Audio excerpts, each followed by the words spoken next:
Ilara stood on the cracked porch of the farmhouse, a place that was no longer a home but a monument to absence. The wind, a constant bully across the flat, unforgiving plains, pulled at the loose threads of her shawl and whispered dry lies about a spring that was still months away. It was a wind that knew how to get under your skin, not with the dramatic howl of a mountain gale, but with a persistent, grinding whine that wore away at resolve, just as it had worn the paint from the clapboard siding down to a ghostly silver. The land itself seemed to have surrendered long ago. It stretched out in every direction, a tapestry of muted browns and exhausted grays, the soil thin and tired, crisscrossed by fences that sagged like weary old men. This was her inheritance. 30 acres of disappointment, and a house that argued with the wind every night, its timbers groaning in a language of decay. Her father, a man more comfortable with the silence of the earth than the chatter of men, had died 2 weeks prior. He had not left her much in the way of currency. The farm was mortgaged to its very soul, the equipment was rusted and cantankerous, and the town banker, a man named Mr. Thornton, whose smile never quite reached his eyes, had already paid a condolence visit that felt more like a circling vulture. What her father had left her was a key, heavy and ornate, and a single sealed letter. The letter was brief, its cursive tight and economical, just like the man himself. It spoke not of the failing fields or the looming debt, but of the old stone cellar behind the house, the one whose doors had been mortared shut before she was born. "The answer isn't in the sky, Ilara," he had written. "It's under your feet. Don't sell. Trust the stone." The cellar was an anomaly on the property, a relic from a time before her family had owned the land. Its entrance was a pair of heavy, slanted doors set into a small grassy mound 100 feet from the back of the house. They were made of thick oak, banded with rusted iron, but it was the seal that commanded attention. A thick, uneven layer of mortar filled the seam where the two doors met, a crude but effective barrier. Moss and lichen had made a home there, turning the grim seal into a line of stubborn green life. To the townsfolk, the cellar was a footnote, a piece of local lore. Some said it was an old storm shelter from a bygone era. Others whispered it was a tomb, sealed for reasons best left undisturbed. Her father had never spoken of it, deflecting any questions with a wave of his hand, treating it as just another feature of a landscape full of forgotten things. Now it was the focal point of his final words, a cryptic inheritance that felt more like a riddle than a gift. She was alone, utterly. Her mother had passed years ago, a victim of the same quiet attrition that was claiming the land. She had no siblings, and the extended family, a constellation of distant judgmental cousins, had offered condolences as thin as broth before retreating back to their more sensible lives. At 24, Ilara felt the weight of generations pressing down on her. She was the last of her line on this patch of earth, and the world seemed to be holding its breath, waiting to see if she would break. The townsfolk in nearby Prairie Ridge watched her with a mixture of pity and morbid curiosity. They saw a young woman, grieving and impoverished, clinging to a lost cause. They saw the inevitable conclusion. Mr. Thornton would foreclose, the land would be absorbed into a larger, more efficient corporate farm, and Ilara would be another ghost haunting the county, a story told to warn daughters against stubbornness. Mr. Thornton had made his position clear. He sat in her father's worn armchair, his polished city shoes looking alien and obscene against the scuffed floorboards. He spoke in a tone of practiced sympathy, a voice that dripped with condescension disguised as fatherly concern. The farm, he explained, was no longer viable. The soil was depleted. The market was unforgiving. Her father, he'd said with a sad shake of his head, was a good man, but a sentimental one, tethered to old ways that no longer worked. The bank, he assured her, was prepared to be generous. They would forgive a portion of the debt in exchange for a swift, clean transfer of the deed. It was, he insisted, the only sensible path. It was a kindness. He saw her not as a landowner, but as an obstacle to be managed with gentle, inexorable pressure. Alara listened, her hands clasped in her lap to keep them from trembling. She watched the way his eyes scanned the room, not seeing the faded photographs or the hand-carved mantelpiece, but assessing the property for its salvageable assets, mentally cataloging the worth of a dead man's life. When he was finished, she said nothing, simply staring at the heavy iron key sitting on the table between them. Her silence unnerved him more than any argument would have. He saw the flicker of something in her eyes that was not grief or fear, but a flinty resolve he hadn't anticipated. It was the same look her father used to get when someone told him a crop was impossible to grow. It was a look that dug its heels in. He left that day with his smile strained, his offer hanging in the air like sour smoke. The days that followed were a blur of cold coffee and colder silence. The house was too large for one person, every empty room an echo of a life that was over. The wind was her only constant companion, its moaning a soundtrack to her solitude. She walked the perimeter of her 30 acres, her boots sinking into the thawing mud. She felt the truth of Mr. Thornton's words. The land was tired. It sighed with exhaustion under her feet. But then her eyes would land on the green mound of the cellar, the mortared doors a stubborn, closed mouth in the landscape. Trust the stone. The words became a mantra, a counterchant to the wind's song of despair.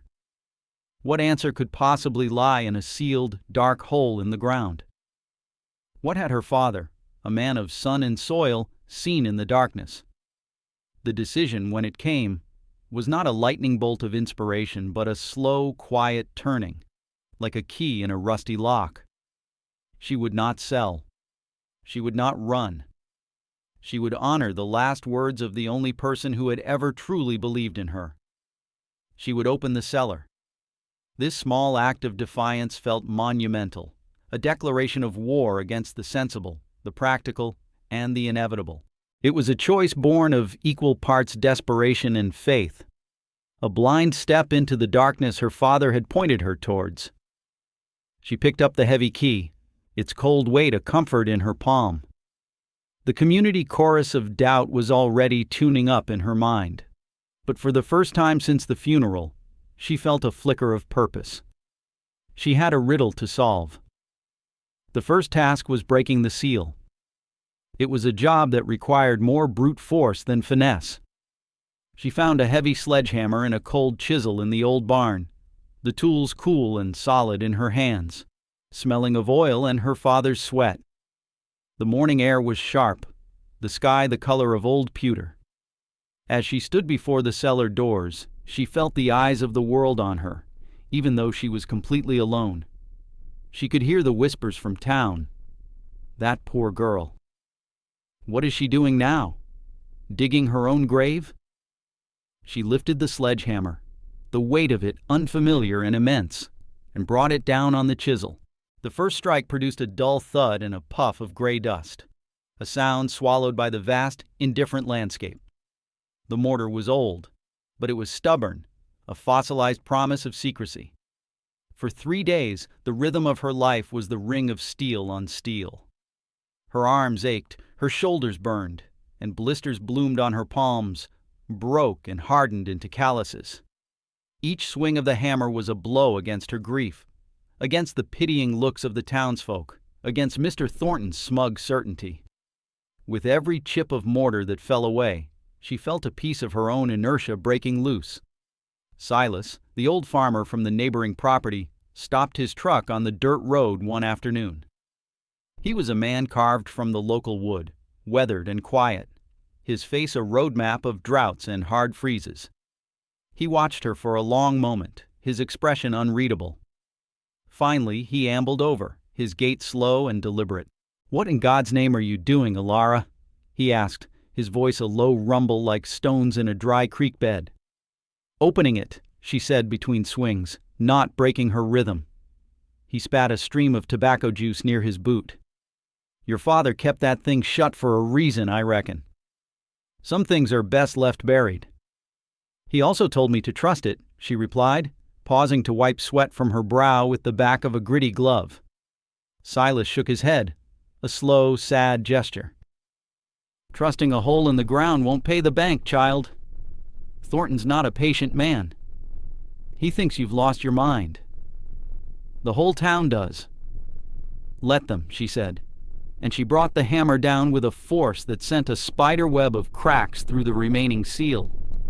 Silas watched for another minute, then turned and walked back to his truck without another word. It was not a cruel judgment, she knew, but a practical one. He was a man who believed in what he could see. The sun, the soil, the rain. He could not see the value in a sealed stone box. His skepticism was a reflection of the world's, and it only hardened her resolve. On the fourth day, with a final, resonant crack, the seal broke. A deep, earthy fissure ran the length of the doors. Using a crowbar, she pried them apart. They moved with a groan of protest, the sound of a long-held secret being forced into the light. A wave of air rolled out of the opening, cool and damp, carrying a scent she had never experienced before. It was not the smell of decay or stagnant water she had feared.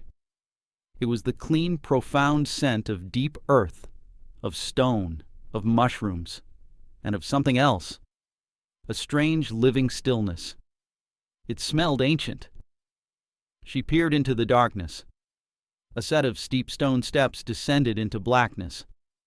The air was noticeably colder than the world outside, but it was a stable, consistent cold, not the biting, wind-driven chill of the surface. She retrieved a lantern from the barn, its flickering flame seeming small and fragile against the profound dark. Taking a deep breath, she descended. The stone steps were slick with a fine layer of moisture, but they were solid, perfectly set. The craftsmanship was a century old at least, built to outlast the flimsy wooden house that stood nearby. The walls of the cellar were thick, hewn stone, fitted together without a speck of mortar, a testament to a forgotten skill. The space was larger than she had imagined. A single cavernous room about 30 feet long and 20 feet wide, with a high, arched ceiling that vanished into the shadows above her head. The first thing she noticed was the silence. It was absolute.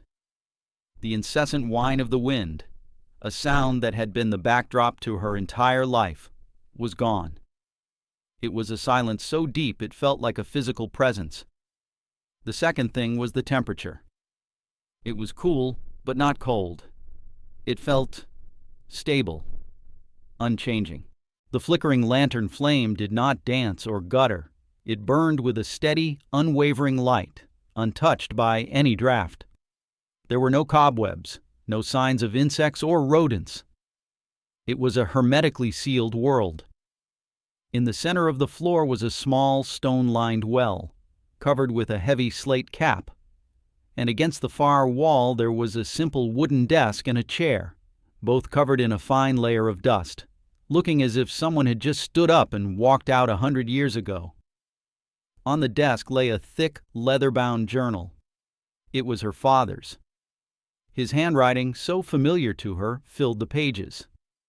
But this was not the ledger of farm accounts she was used to seeing. This was something else entirely. It was a journal of observations, of a secret, lifelong experiment. For decades, her father had been coming down here, not through the main doors, but through a hidden tunnel from the barn, a detail that stunned her. He had been studying this place. The journal was filled with meticulous records of temperature and humidity, taken daily, year after year. The numbers told an astonishing story. While the world above swung wildly from blistering summer heat to soul-crushing winter cold, the temperature in the cellar barely moved. It held at a near-constant 52 degrees, day in and day out, season after season. The humidity was the same, a perfect, stable 75%. The earth breathes slow, he had written on one page. It holds its temperature like a memory. Up there, we fight the wind and the sun. We pray for rain and curse the frost. We are always at the mercy of the sky. But down here, the Earth is in charge. It doesn't change its mind. He had researched geology, thermal dynamics, and even ancient Roman building techniques.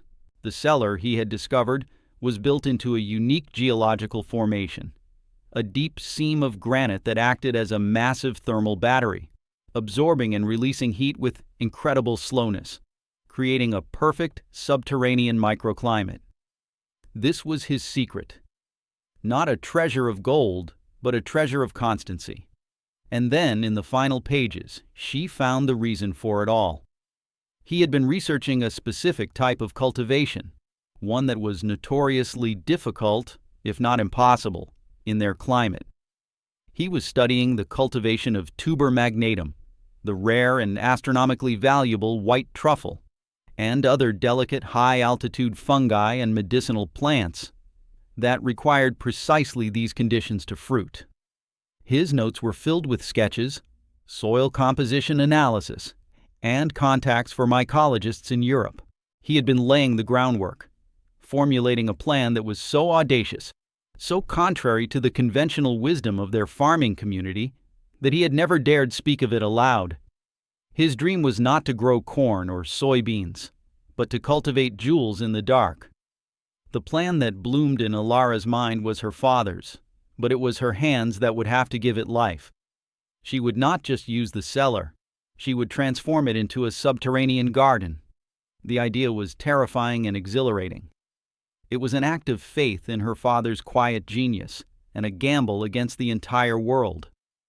She spent the next week immersed in his research, cross-referencing his notes with books she ordered from a university library, her mind alight with a new and fiery purpose.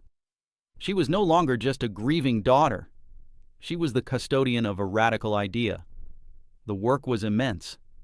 First, she had to clean and prepare the space. She hauled out the old desk and chair, carefully preserving her father's journal. She scrubbed the stone walls and floors, not to sterilize them, but to understand their texture, their cold, living surface. Then came the soil. Her father's notes were specific. She needed a precise mixture of loam, sand, and organic matter, inoculated with the precious truffle spores she would have to procure. This meant endless hours with a wheelbarrow, mixing ingredients in the barn like an alchemist, her body aching with the strain. She was creating an ecosystem from scratch, a pocket of a distant forest floor, hidden beneath the tired prairie. Her activities did not go unnoticed. The sight of her, covered in dirt, hauling wheelbarrows of specific soils and mosses into the gaping maw of the cellar, solidified the town's opinion of her. The pity she had once received now curdled into open mockery. The whispers grew louder, coalescing into a nickname: the Mole Woman. Children would sometimes creep to the edge of her property, daring each other to get a look at the crazy lady who lives underground. Mr. Thornton heard the stories, and his smile grew wider, more genuine. Her madness was making his job easier. He paid another visit, this time dispensing with the pretense of sympathy.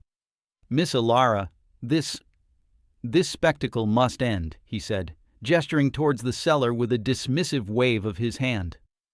"You are becoming a liability to the community, and frankly, an embarrassment to your father's memory. The bank's offer is still on the table, but my patience is not infinite." "My father's memory is what I'm honoring, Mr. Thornton," she replied, her voice steady, her eyes meeting his without flinching. "As for your offer, my answer is still no." His face hardened.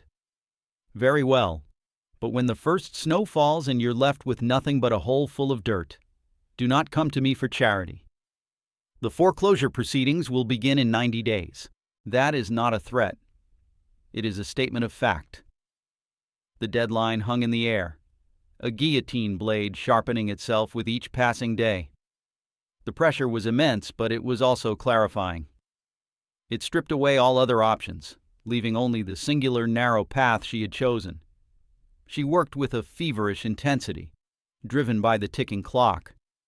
She spent the last of her meager savings on ordering the truffle spores and the specific host tree saplings her father's research indicated were necessary. The package arrived like a box of jewels, its contents looking like little more than vials of dust and a bundle of twigs. To everyone else it was worthless. To her it was the seed of her salvation. Silas continued to observe her from a distance. He never offered help, but he stopped shaking his head. He saw not madness, but a terrifying, methodical commitment. He saw the sheer physical labor she was putting in, the way she moved with a purpose that bordered on obsessive. One day, as she was struggling to rig a pulley system to lower the heavier bags of soil into the cellar, he appeared at her side. "You're going to break your back that way," he grunted. He took the rope from her, his gnarled hands expertly tying a knot she didn't recognize. He didn't ask what she was doing. He didn't offer an opinion. He just fixed her pulley, ensured it was safe, and then left. It was a small gesture, but for Alara it was a crack in the wall of her isolation.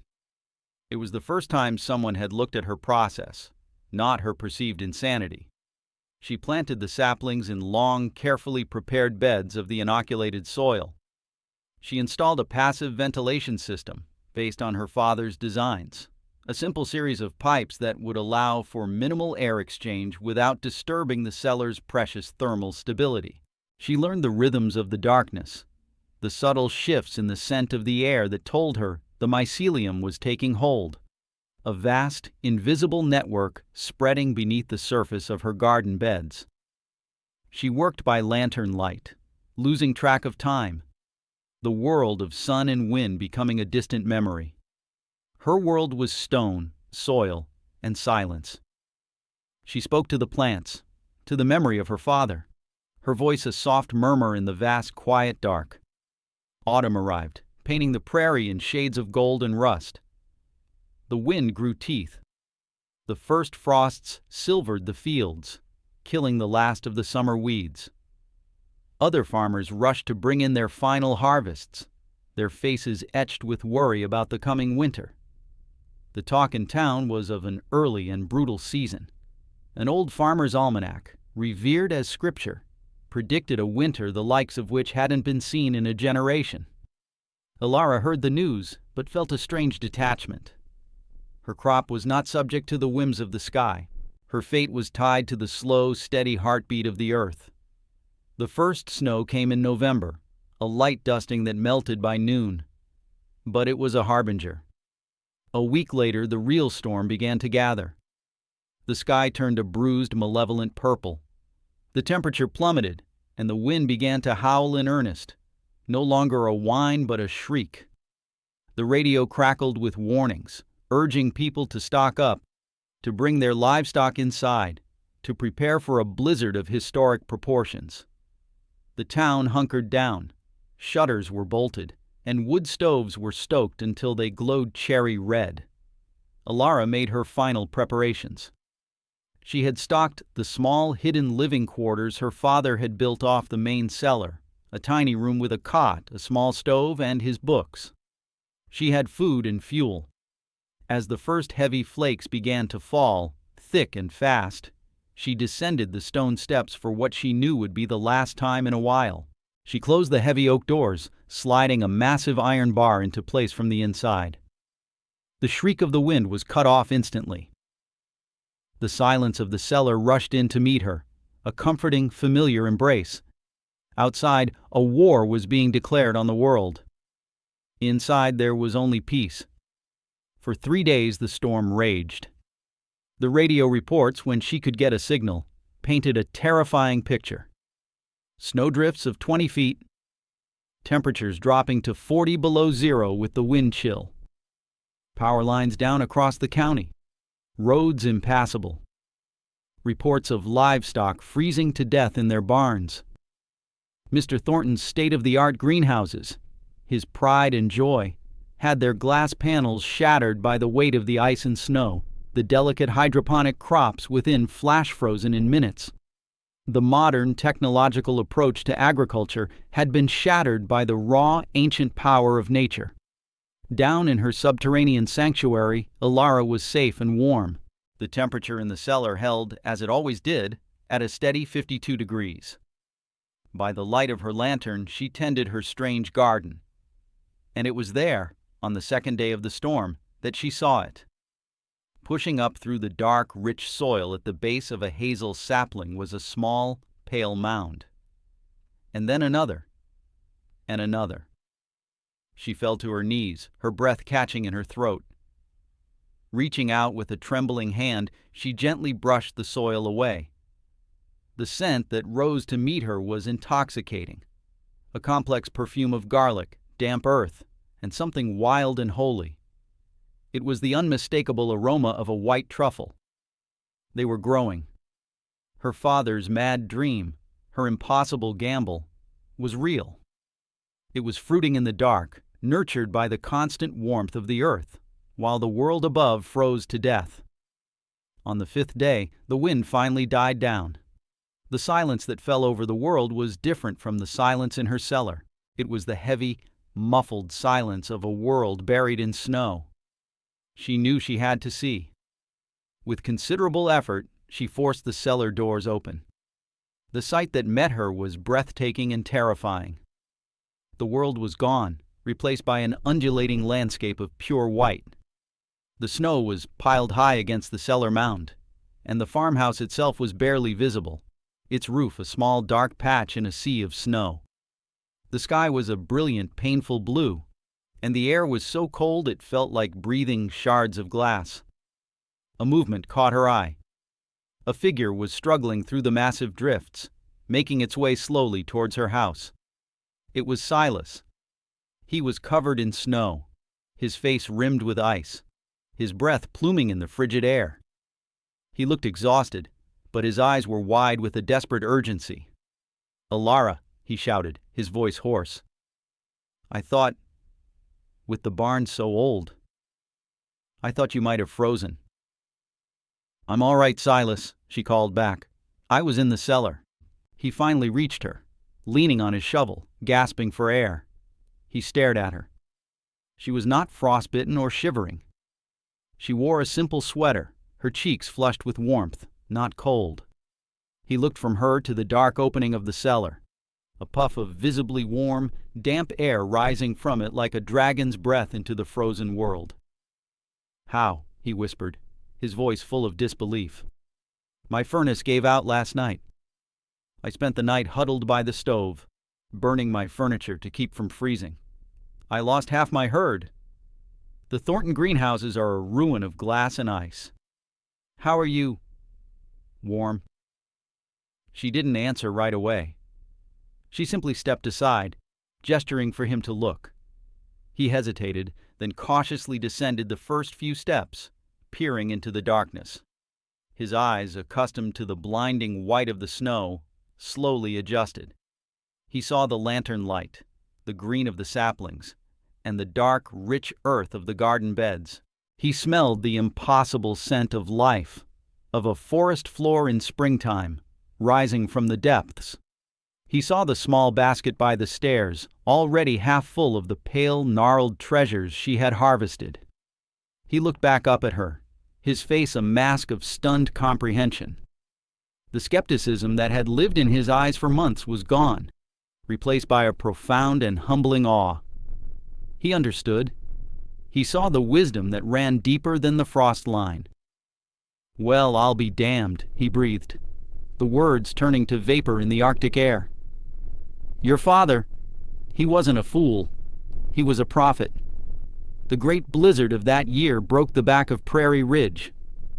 Many families lost everything. The recovery was slow and painful.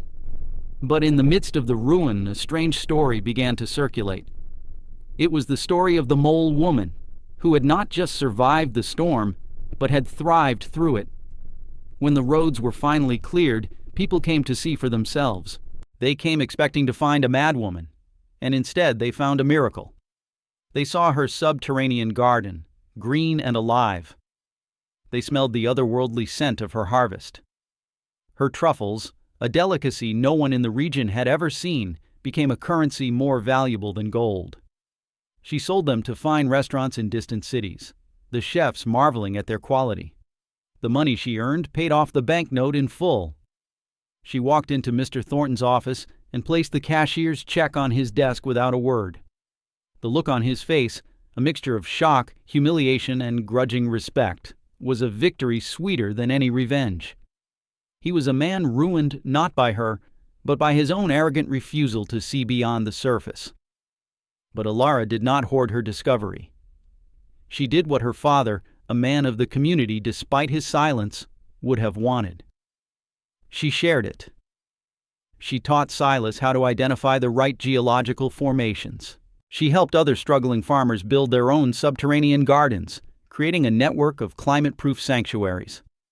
They began to call it the Cellar method. The nickname Mole Woman was forgotten, replaced with a title of respect, the founder. The region, once defined by its vulnerability to the harsh climate, slowly transformed.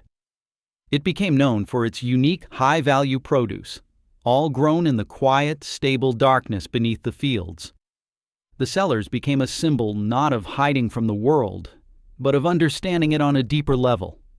Decades later, Alara was an old woman, her face as weathered and beautiful as the landscape she had saved. She would sit on the porch of the old farmhouse, now repaired and strong, and watch her grandchildren play near the grassy mound of the cellar.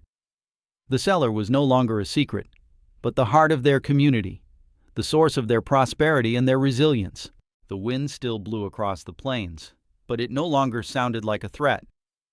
It sounded like a story, a reminder that the loudest forces in the world are not always the most powerful. The story of Alara and her father's cellar became a lesson, whispered from one generation to the next. It was a story about the courage to look foolish, to trust a legacy that makes no sense to the sensible world. It taught that true value is often buried, hidden beneath a surface of neglect and dismissal.